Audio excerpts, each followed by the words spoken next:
Maren hadn't planned on going back to Cedar Point. 10 years was long enough to convince herself she never would. But her grandmother's cottage needed clearing out before the estate sale, and there was no one else left to do it. The drive up the coast road felt like rewinding a film she'd sworn she'd never watch again. Same salt-bitten pines, same gravel crunch under tires, same lighthouse standing white and stubborn against a grey October sky.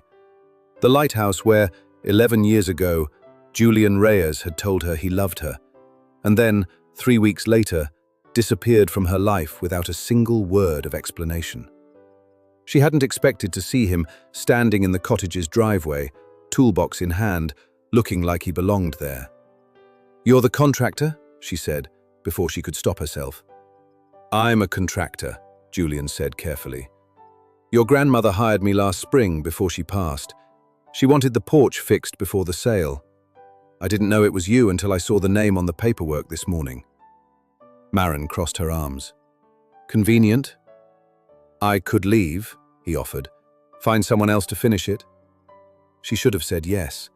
Instead, she heard herself say, "Just finish the porch. I'll stay out of your way."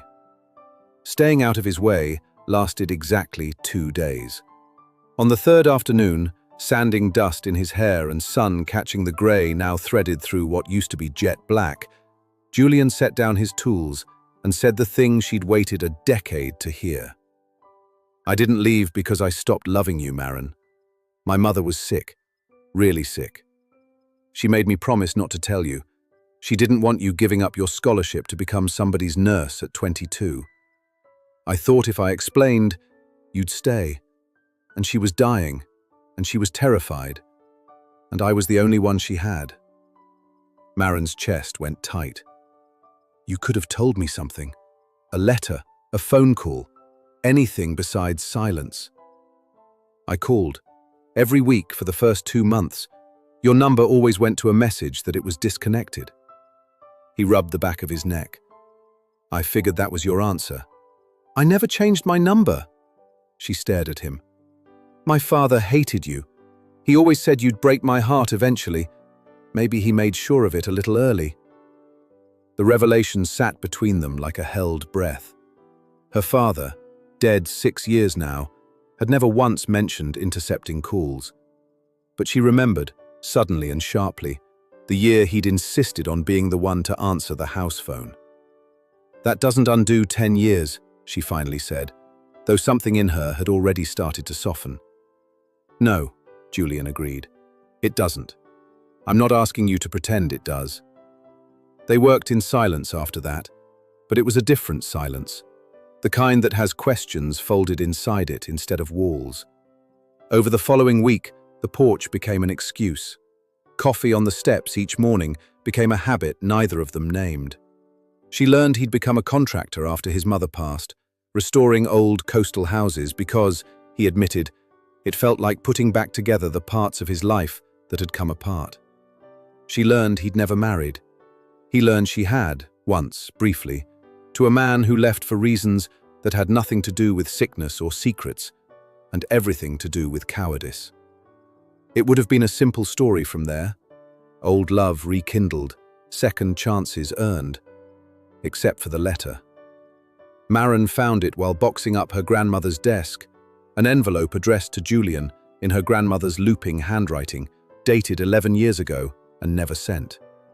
Her hands shook as she opened it. "Julian, I know about your mother, and I know why you're staying quiet. Maren doesn't need to know everything yet. Let her finish school first. There will be time for the truth later. Eleanor." Her grandmother had known, had counseled him to keep the secret, believing she was protecting Maren's future. And then, whether by accident or design, had simply never mailed the letter that might have made later arrive on time. Maren carried it out to the porch, where Julian was tightening the last hinge on the new railing, and held it out without a word. He read it twice. His jaw worked. "She never told me she wrote this," he said. "I would have. Maren, if I'd known there was supposed to be a later." "I know." And she did know, watching his face, that this wasn't a new betrayal, just an old one finally given a shape. Her grandmother had loved them both enough to try to manage their story, and hadn't trusted them enough to let them write it themselves. "I'm not angry at you anymore," Maren said, surprising herself with how true it felt. "I think I've been angry at the wrong things for a long time." Julian set down the wrench. "So, what happens now?" Below them, the lighthouse beam swept its slow circle over the water, same as it always had, same as it would long after both of them were gone. Maren thought about second chances, how they never arrive the way you imagine, wrapped in some tidy apology, but instead show up disguised as porch repairs and unsent letters and 10 wasted years that weren't entirely wasted after all. "Now," she said, sitting down beside him on the steps he'd rebuilt with his own hands, "I think we find out what later actually looks like." He smiled, the same smile from 11 years ago, worn now but real. "I'd like that." Above them, the lighthouse kept turning, patient as ever, throwing its light out over the water and calling everyone, eventually, back home. Did Maren and Julian's story pull you in? If you enjoyed this second chance romance, follow along for more love stories with unexpected twists. New stories every week.